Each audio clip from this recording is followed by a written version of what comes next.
뭐 남성들도 마찬가지겠지만 여성들은 결혼하고 나면은 자기 존재가 없는 듯한, 사라져버린 듯한 그런 그 위기감 내지 우울함.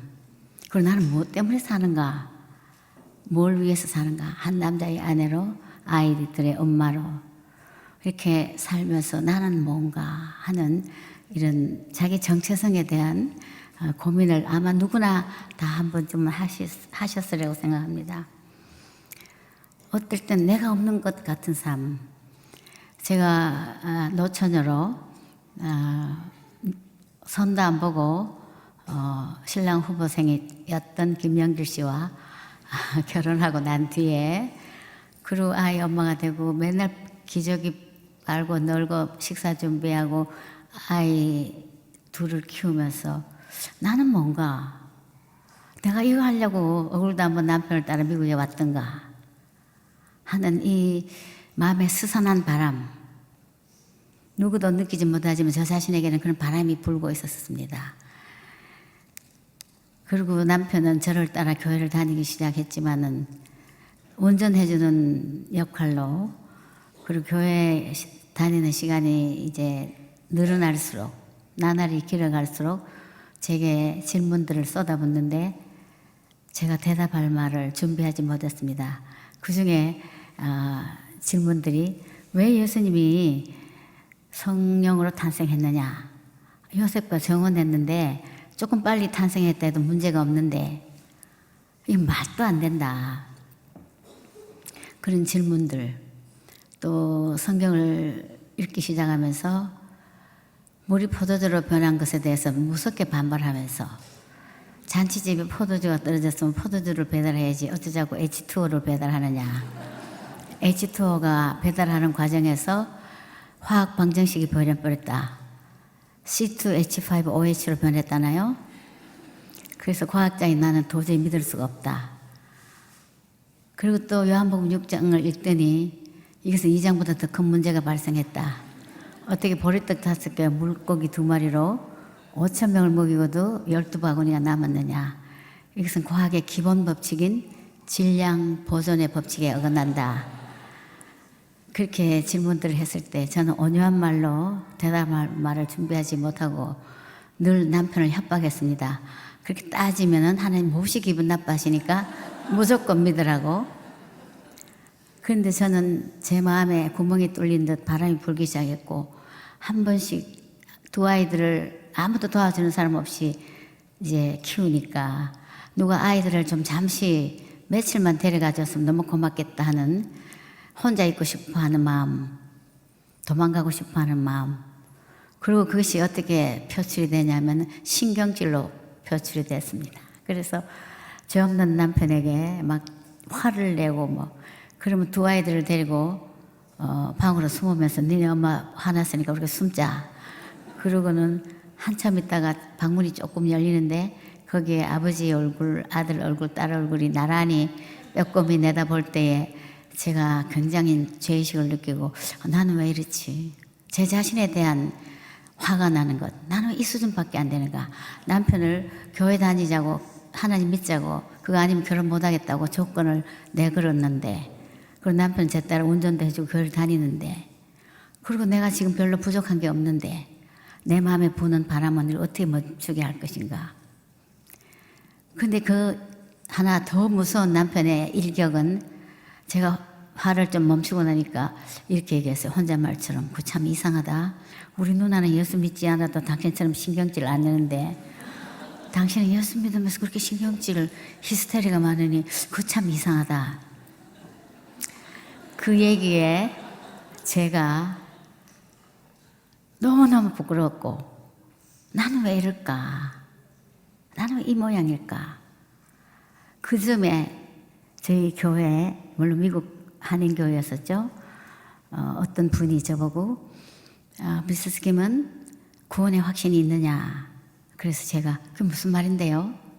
언제 죽더라도 천국 갈 자신이 있느냐? 그렇게 교만한 말 하지도 마세요. 죽어봐야 알지 어떻게 그런 말을 여기서 하느냐고.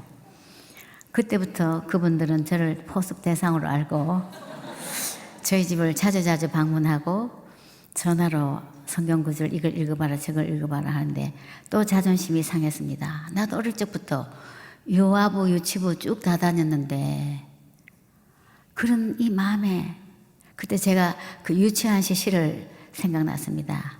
파도야 어쩌란 말이냐 파도야 어쩌란 말이냐 님은 눕같이 까닥았는데 제 마음이 까닥하지 않는 바위 같았고 철썩철썩 파도 치는 소리처럼 제 마음을 때리는 조여오는 이 갈급함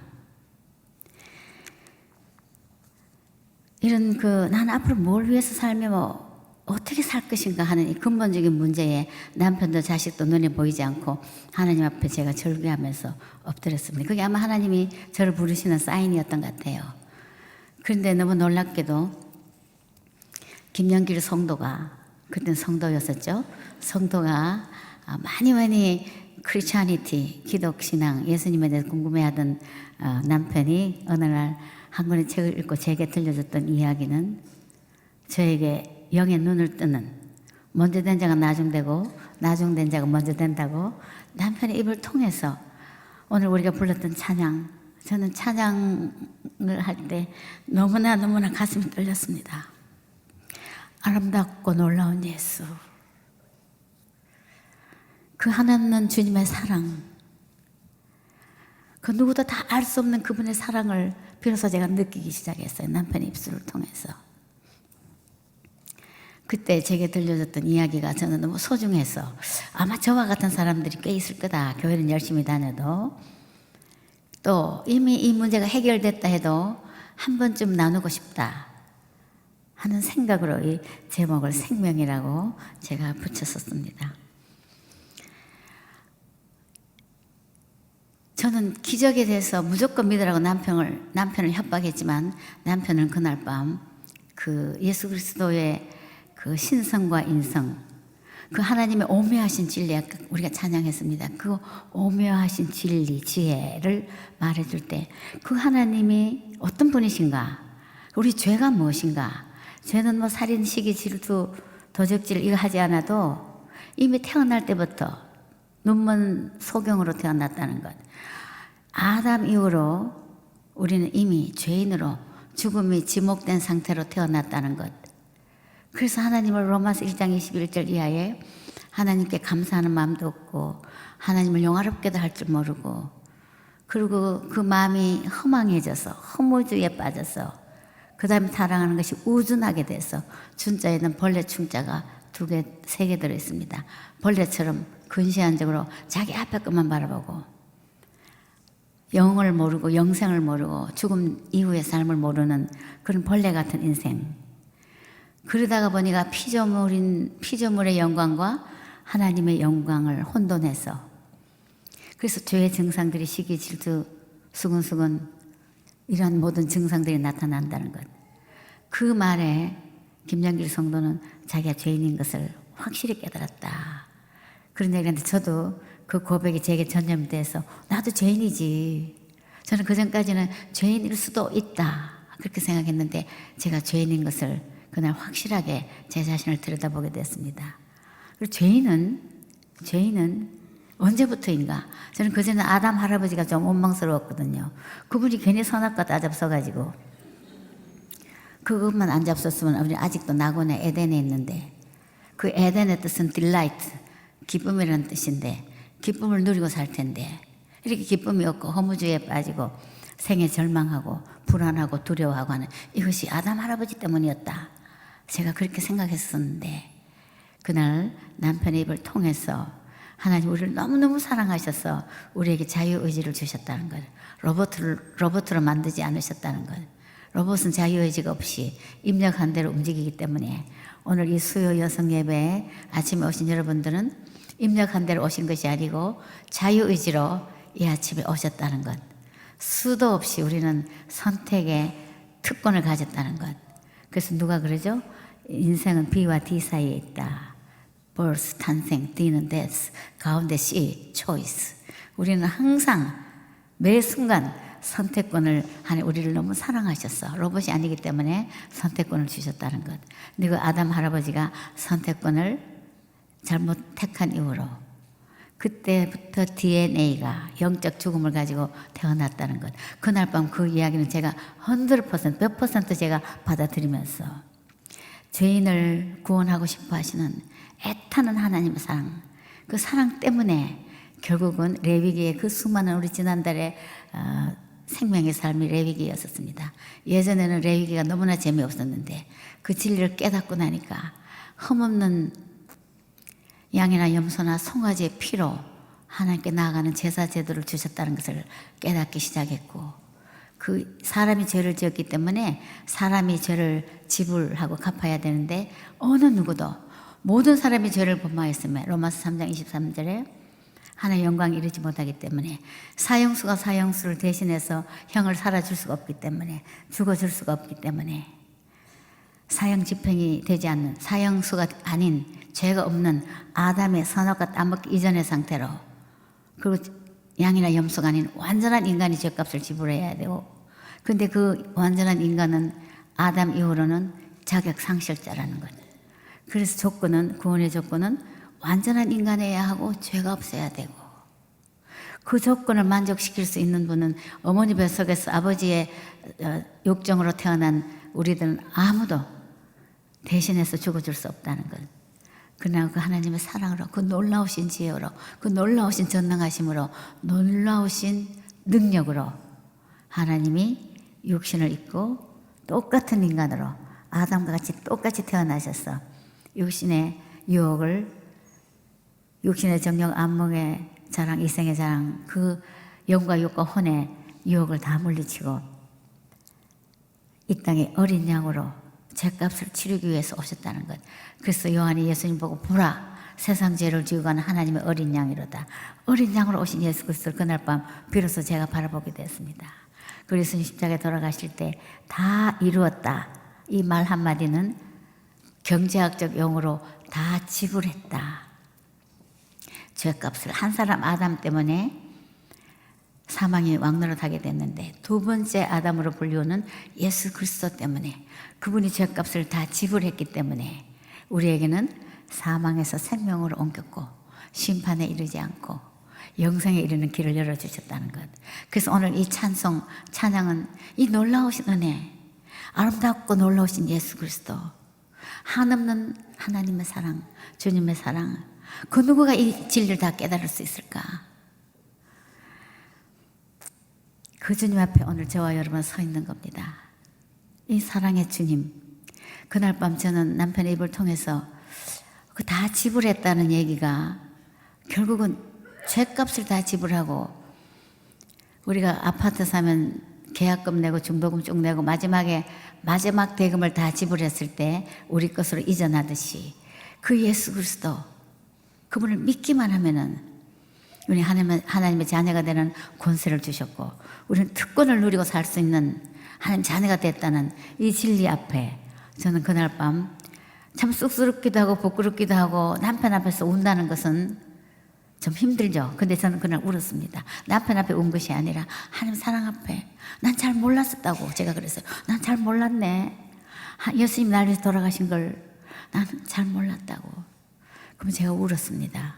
가슴이 떨리는 감격. 그때 제가 가난한 유학생 아내로 좋아하는 TV 쇼가 하나 있었어요. 밥 바크에, 아마 미국에 사셨던 분은 아실지 모르겠는데 The Price is Right이라는 그 퀴즈를 잘 맞히면은 냉장고, 자동차, 뭐 캠핑카 이런 게 막 나올 때마다 제가 너무 부러워가지고, 나도 좀 미국에 태어나서 저런 데 한번 나가볼 텐데, 우리는 자동차도 아주 중고차를 타고 다녔고 냉장고도 그때 당시는 아주 올드 패션으로 둥근 냉장고를 쓰고 있었기 때문에 우리 아들이 태어나서 세발 자전거를 사줬더니 얘가 타다가 말고는 자전거 옆에 딱 누워요. 그러고 나서는 타이어를 발로 탁탁 눌리고 또 타는 거예요. 그래서 너 왜 그러니? 그랬더니 아빠가 맨날 그런대요. 중고차 똥 차니까 주말만 되면 자동차 후드 열어놓고 그 밑에서 누워서 차를 고치는 걸 얘가 본 거예요. 그래서 세발 자전거도 타다가 한 번씩 누워야 되는 줄 아는. 그래서 제가 그 밥바크 쇼를 볼 때, 내가 저 TV에 나갔으면 저 새 차를 하나 나도 상품으로 탈 수 있는데, 그랬던 제가 그날 밤 예수 그리스도가 나를 위해서 돌아가셨다는 것, 나의 죄값을 지불했고 나를 하나님 자녀 삼도록 모든 것을 다 해주시다는 것을 안 이후로 그날 밤 창문을 여니까 숲들이, 우리 집 앞에 그 아름다운 숲들이 바람에 흔들리는데 저보고 막 너랑 나랑 같아, 너도 피조물 나도 피조물, 우리 하나님 찬양하자, 이렇게 들리는 것 같았어요. 그리고 TV를 트니까 어떤 여자가 자동차 한 대 봤더니 오 마이 갓 그러더니 막 반 기절하려고 넘어지니까 사회자가 붙드는 걸 보고 하나도 제가 부럽지 않고 뭐 저 여자 좀 봐, 몇 년 쓰고 다 버릴 차를 폐차 될 차를 얻어놓고 하나님 이름 부르고 기절하려고 그러네. 저 여자가 만약에 그 은혜로 인하여 값없이 그 믿음으로, 행위가 아닌 믿음으로 구원을 얻는 걸 알았다면 저렇게 감정이 풍부한 여자는 한 사흘쯤 기절해 누워있겠다. 제가 기절하지 않고 그냥 감사하고 눈물 흘리고 하는 건 너무 약한 것 같아서 주님, 제가 너무 주님이 감사해서 저도 살짝 좀 기절도 하고 싶네요. 그때 그 뜨거운 감격, 감사, 그때 제가 요한복음 4장을 그 후에 읽으면서 사마리아 여인을 대한 걸 읽으면서 제 얘기였었습니다. 그게 예수님께서 사마리아를 통행하여야 하겠는지라. 저의 생애 속에 저로 하여금 그렇게 바람이 불게 했고 인생의 허무와 인생의 존재에 대해서 의미에 대해서 고민하던 그때에 아들도 딸도 귀하지 않고 남편도 귀하지 않고 저 자신에 대한 그 존재감, 정체성에 대해서 고민할 때 그때 주님 찾아오셨다는 것, 사마리아 여인을 찾아오셨듯이 주님 찾아오셨다는 것. 그 사마리아 여인을 보면 너무나 재미있죠. 예수님께서 행로에 지쳐서 우물가에 그대로 앉으시니 주님은 육신적으로 피곤하셨다는 걸 알 수가 있습니다. 제가 이 구절을 늘 좋아하기 때문에 제가 어쩌다 택시 타고 또 택시 탔을 때 속으로 갈등을 합니다. 아, 난 오늘 너무 피곤하니까 그리고 저 아저씨 뒷모습 보니까 좀 싸나우니까 나는 오늘은 가만히 있어야지. 그때 이 구절이 생각나면서 예수님도 행로에서 지쳐 권하셨는데 사마리아 여인 보고 전도하셨는데 나도 해야 되겠다. 아저씨, 그리고 제가 전도할 때가 있습니다. 그 주님이 이 사마리아 여인에게 저 물길로 오는 여자를 보고 인생의 목이 마른 걸 이미 보셨고 아셨고 그 여자에게 말을 걸면서 물 좀 달라고. 그래서 이 여인의 상처를 당장 알 수 있습니다. 아주 톡 쏘는 듯한 대답으로 저는 느껴졌어요. 유대인 당신이 사마리아 여인인 나에게 왜 물을 달라 하느냐. 엄청난 장벽이 있는 거죠. 유대인과 사마리아 이방 여인, 또 창조자 하나님이신 예수님과 피조물 인생, 이 여러 가지 장벽들을 가지고 이 여인이 쏘아봤을 때 예수님 아랑곳하지 않고 네가 내가 누군지를 알고 하나님의 선물이 무엇인지 네가 알았다면 네가 내게 물 달라 했을 것이다. 그랬을 때 이 여인이 당신 물 기를 그릇도 없는데 어떻게 아까 나보고 물 달라 해놓고는 지금 당신이 나 물 달라 하느냐. 그러면서 한 얘기가 당신은 야곱보다 크니까. 그 묵상할 때 거기에 이삭의 우물도 있고 물들이 많았는데 우물이 많았는데 본문에는 야곱의 우물이 가까운지라 했지만 이 여인은 어쩌면 야곱 같은 남편을 기다리고 있지 않았을까. 우리는 결혼 전의 시간과 결혼 후에도 항상 뭔가 없음에 그리워하는, 목말라하는, 이것만 있으면 행복하다고 생각하는 것들이 있습니다. 이것 때문에 내가 불행한 것 같고. 근데 이 여인은 결혼에 대한 갈망이 있지 않았을까. 왜냐하면 뒤에 알 수 있습니다. 예수님이 네가 내가 누군 줄 알고 하나님의 선물이 뭔지 알았더니 네가 나한테 물 달라 했을 거다. 그러니까 이 여인이 예수님이 유도 작전에 끌려오면서 드디어 그 물을 좀 줘서 내가 물길로 오지 않게 해달라고. 이 여인은 낮에밖에 올 수 없는, 사람을 피해서 대낮에 올 수밖에 없는 그 여인. 남편을 5이나 두고도 현재는 남편도 자기 남편이 아닌 이 여인. 그리고 이 여인은 야곱 같은 남편을 만나면 나는 너무나 행복할 텐데 하는 이 여인. 인생에 끝없이 목말라 하는 이 여인. 제가 옛날에 끝없이 목말라 했거든요. 그랬는데 예수님께서 이 여자가 물을 달라 했을 때 물을 주지 않고 동문서답으로 내 남편 불러오너라. 이 여인이 현실적으로 목말라 하는 갈증을 느끼는 그 이유를 주님은 아시고 내 남편 불러오라고 얘기합니다. 그때 이 여인이 전 남편 없습니다. 그래. 그러면서 네가 지금까지 있었던 네 남편도 남편이 아니고 현재 있는 남편도 네 남편이 아닌 거 맞다. 그때서 이 여인의 깊은 곳에 영적인 곳에 터치되는 그래서 영의 눈이 뜨지면 내가 보니 당신은 선지자입니다. 우리 조상들이 그랬는데 예배할 때가 오는데 이 산에서도 말고 예루살렘에서 하라 하는데 어디서 예배 드릴까요? 예수님께서 이 산에서도 아니고 예배 드릴 때가 온다. 바로 이때다. 신령과 진정으로 예배할 때가 온다. 이 남편과 물은 분명히 관계가 있는 거죠. 이 여인이 계속 갈증을 느끼는 것.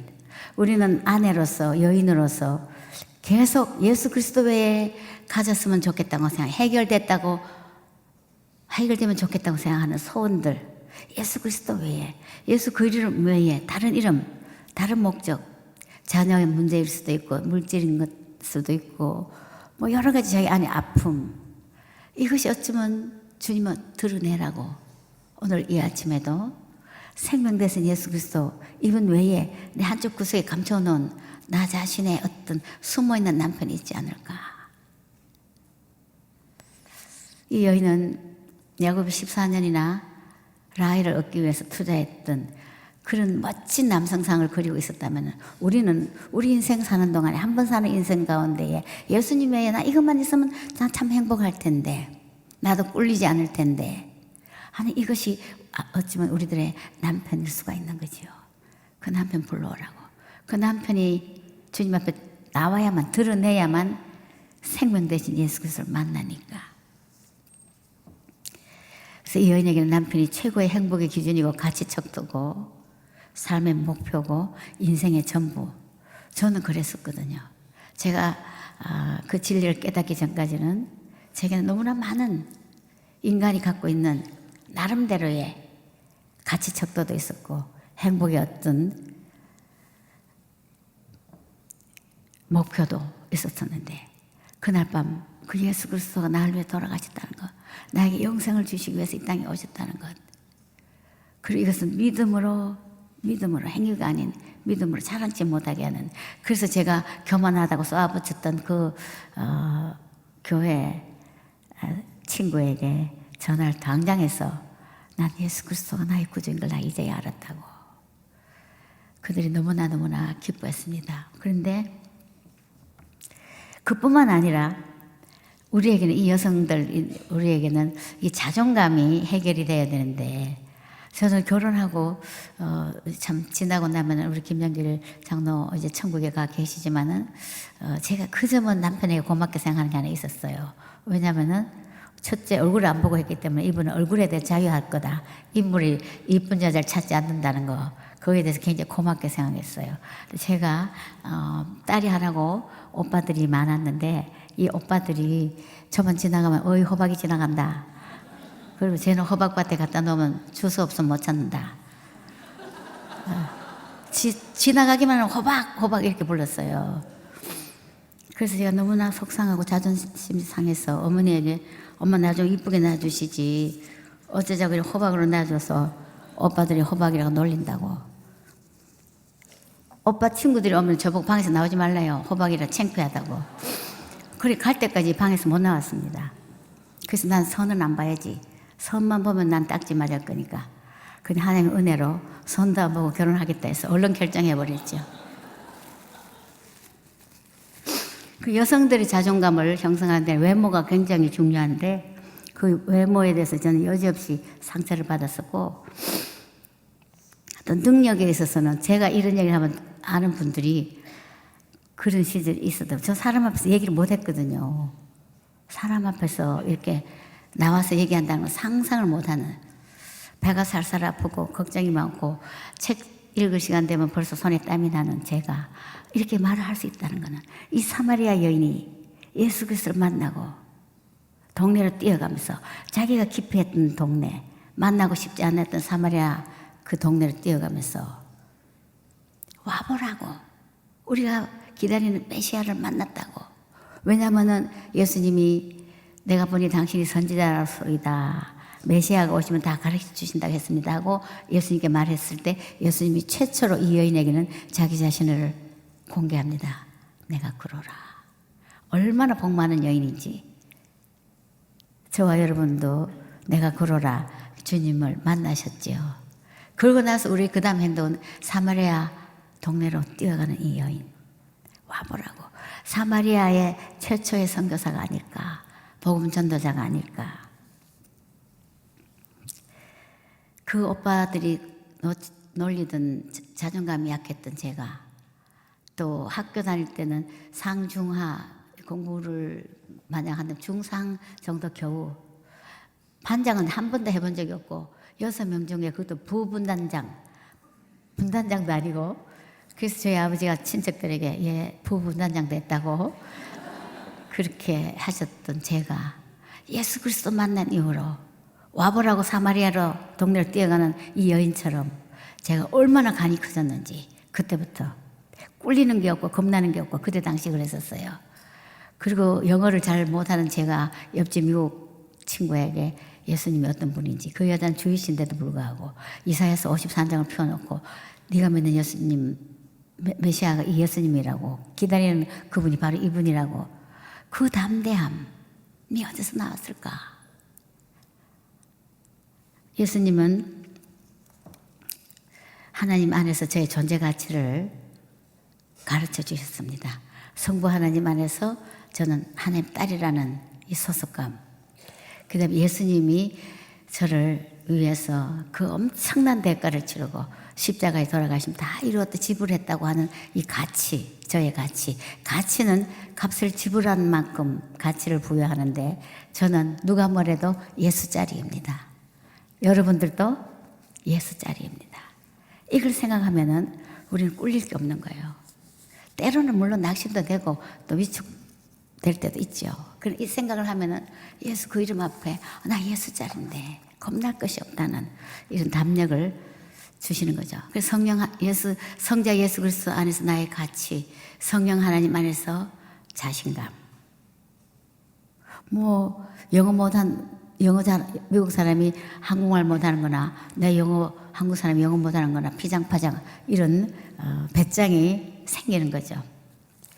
그래서 저는 늘 그런 얘기합니다. 우리 김영일 장로가 그런 얘기를 하죠. 학생들에게 얘기할 때 예수 그리스도를 만난 사람은 3I, I가 3개다. 하나는 아이덴티티, 내가 누군지를 안다.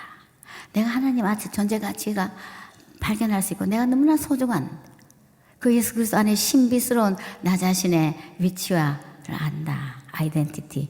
그 다음에 importance. 난 너무 소중한 존재다.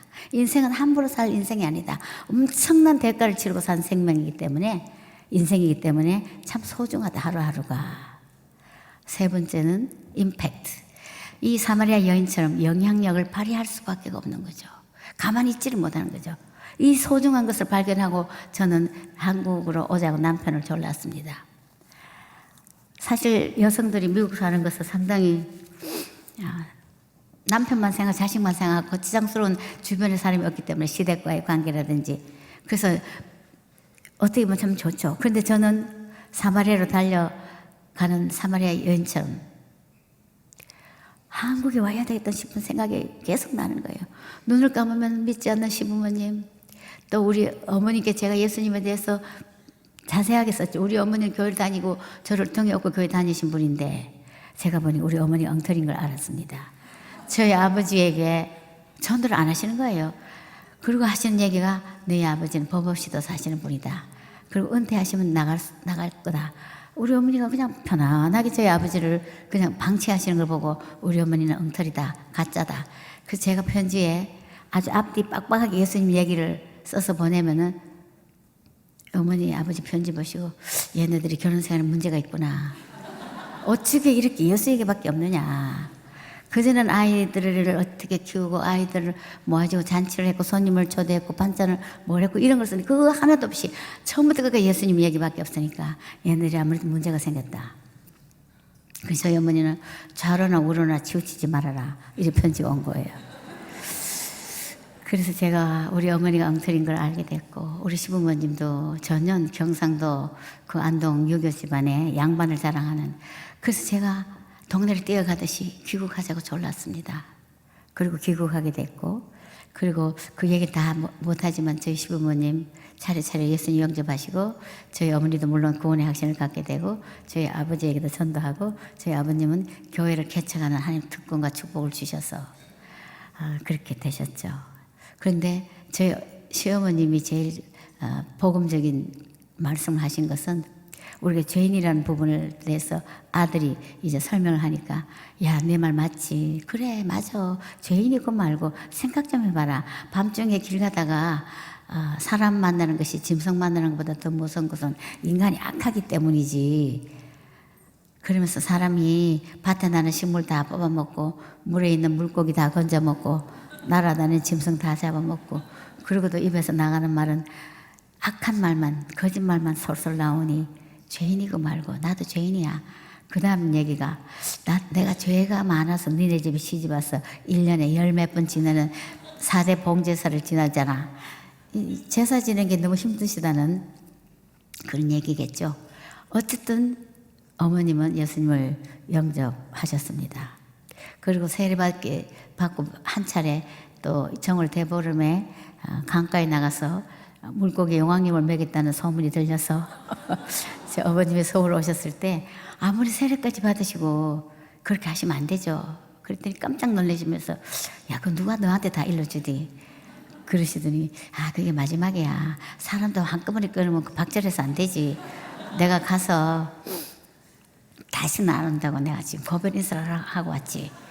그 이후로는 강가에 가시지도 않았고 집에 있는 성주단지 이런 거 다 버리셨고 저희 시아버님은 이 자리에서 세례를 금요일날 받으셨는데 세례를 다 받으시고 나서는 하용조 목사님께 빈 금요일날 빈 예배당이었습니다. 아무도 없는데 교회를 휙 둘러보시더니 목사님 큰 사업 하십니다.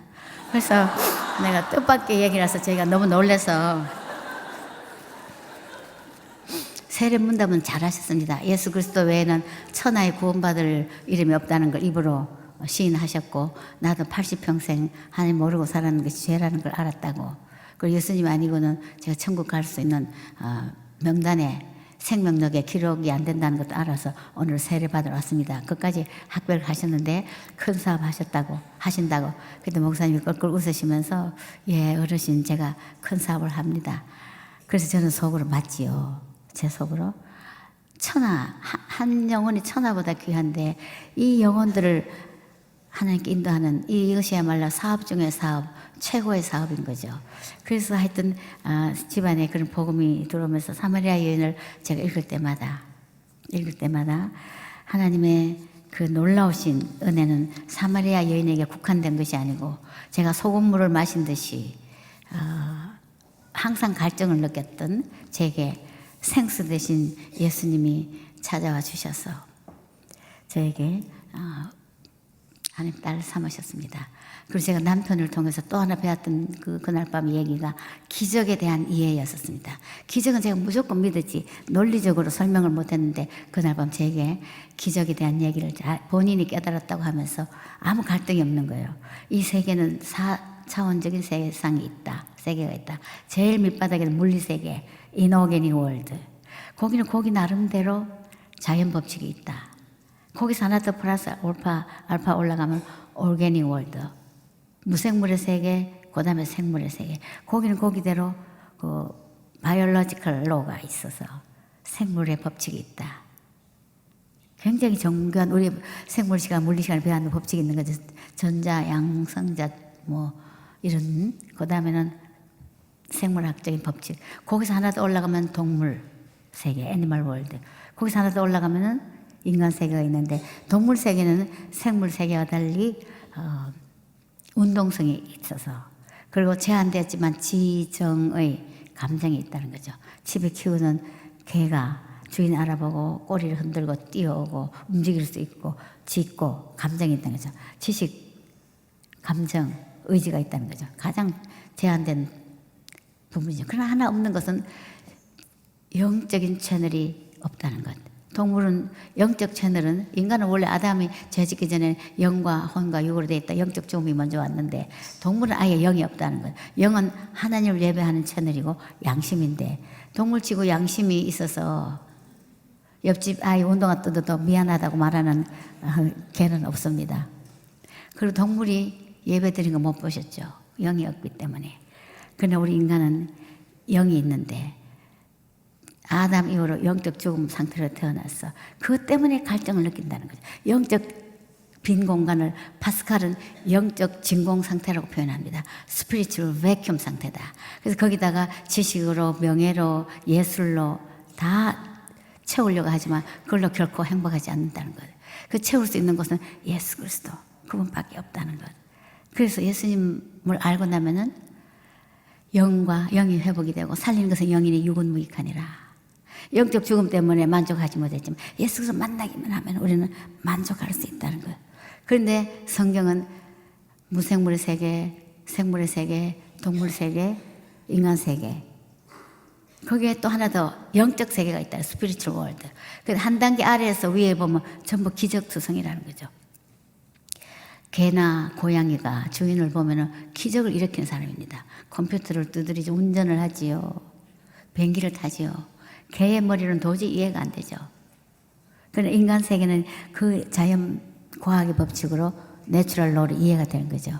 성경에서 하나 더 있는 영적 세계, 거기에서는 물이 포도주로 변하고 오병이의 기적, 예수님의 성령 탄생하시고 죽은 자가 살아나고 여리고성이 무너지고 이 모든 것은 스피리추얼 월드에서 일어나는 일인데 믿음의 눈으로 보면 그 내추럴 로라는 것. 그래서 성경에는 요한복음에 표적이라고 표현합니다. 사인. 예수님이 하나님의 아들이신 것을 보여주는 사인이다. 그러나 사마리아 동네로 달려간 사람에게 순탄하게 복음이 전달됐겠습니까? 저희는 예수님 알 이후로 얼마나 많은 고난들이 닥치는지 카이스트에 있다가 한동대학 가서 나중에 감옥까지 가더라고요. 그 제가 주님 조금만 좋아할 걸 그랬나 봐요. 주님을 너무 많이 좋아하다 보니까 미국에서 서울에서 포항 감옥까지 가네요. 우리 보고 예수 믿는다고 망한다고 하지 않겠습니까? 그런 생각을 한 적이 있었어요. 그런데 성경 이사야 40장에 보면은 우리를 독수리 새끼로 부르셨다는 거예요.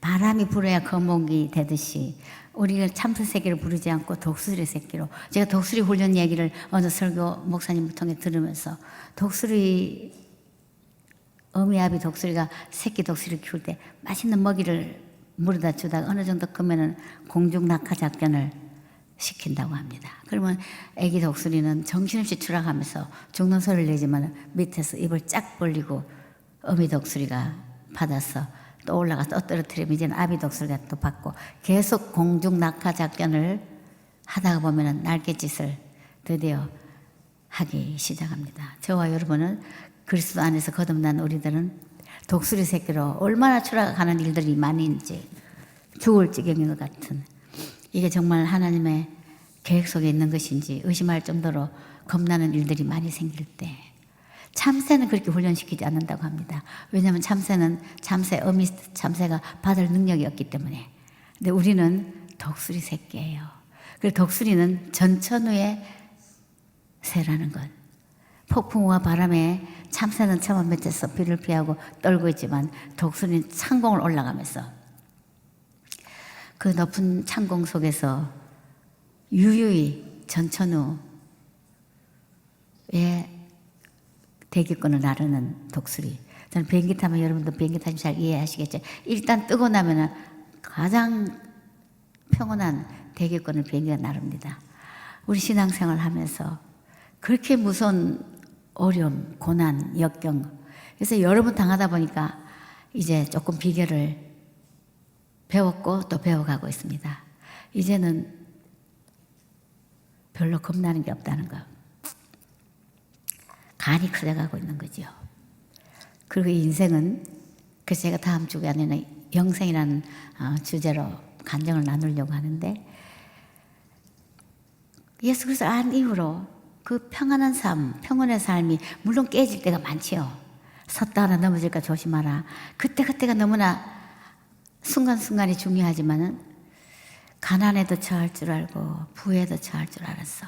일체의 삶의 비결을 배우는 이 경지. 비난에도 낙심하지 않고 칭찬에도 그렇게까지 예전처럼 막 인정받고 싶고 칭찬받고 싶고 근데 그게 별로 중요하지 않다는 것. 이런 비결이 예수님 아니고는 우리 어디서 배울 수 있을 것인가. 우리가 예수 그리스도의 생명이 거듭난 것은 썩어질 씨로 된 것이 아니요 썩지 아니할 것 하나님은 살아있고 항상 있는 말씀으로 우리 예수 그리스도의 생명을 가진 우리이기 때문에 이 생명이 우리를 어떻게 살게 하는지 이 비결은 맛본 자만이 아는 거죠. 그 비결을 가진 사람은 그리스도인 아니겠어요? 그 그리스도인으로서 독수리 새끼로 훈련을 받으면서 역전의 드라마를 일으키시는 하나님을 계속 목격하면서 막판 뒤집게 하시는 하나님을 또 경험하면서 이것은 충격이다. 이 비결을 어떻게 우리만 알고 있을 것인가. 이것을 전달해야 되겠다 하면서 날마다 그 하나님의 사랑에 겨워서 그 사랑을 놓치지 않으려고 매일매일을 살아가고 있는 저와 여러분이 것을 저희가 압니다. 그래서 제가 그 사랑에 대해 하나님 세상을 이처럼 사랑하사 이 사랑에 대해서 구절이 너무나 많지만은 에베소서 3장 17절에서 19절 말씀에 이런 구절이 있습니다. 너희가 사랑 가운데 자막이 나오네요. 네, 너희가 사랑 가운데 뿌리를 박히고 터가 굳어져서 모든 성도와 함께 지식에 넘치는 지식적으로 주님이 어떤 분인 걸 알아야 되는 거죠. 지식에 넘치는 그리스도의 사랑을 알고 이 사랑이 그 너비와 길이와 높이와 깊이 기가 막힌 측량할 수 없는 그 사랑의 넓이 어떤 죄인도 못 구할 죄인이 없다는 것 그 넓이와 그 깊이와 높이와 길이를 그것을 어떠하면 우리가 깨달아서 하나님의 모든 충만하신 것으로 하나님 저와 여러분에게 충만하게 살기를 원하고 계십니다. 조금이 아닌 그 기가 막힌 측량할 길 없는 그 사랑 또한 사랑에 대한 구절 또 하나 더 있습니다. 로마서 8장 35절에서 39절 누가 우리를 그리스도의 사랑에서 끊으리요 환난이나 곤고나 핍박이나 기근이나 적신이나 위험이나 칼이랴 이 모든 일에 우리를 사랑하시는 이로 말미암아 넉넉히 이기느니라. 내가 확신하노니 사망이나 저는 이 구절에 제 가슴이 아픈 간증이 있는 거죠. 사망이나 생명이나 천사들이나 권세자들이나 현재일이나 장래일이나 능력이나 높음이나 깊음이나 어떤 피조물도 아무 피조물도 우리 주 예수 그리스도 안에 있는 그 사랑에서 하나님 사랑에서 끊을 수 없느니라. 이 사랑을 경험하고 사는 저와 여러분들은 참 행복한 사람들이고 우리 어차피 잠깐 살다가는 새벽 이슬 같은 우리 인생길에 누구나 만나는 환난과 공고와 이 날갯짓을 배워야 하는 훈련 속에서 우리가 출발점처럼 예수 그리스도가 나의 구주가 되었고 나의 산성이 되었고 주인이 되었고 길이 되었고 진리가 되었고 우리의 모든 것에 모든 것 되시는 것을 알았던 경험하고 있는 저와 여러분은 겁날 것이 없는 강 큰 인생을 살게 됩니다.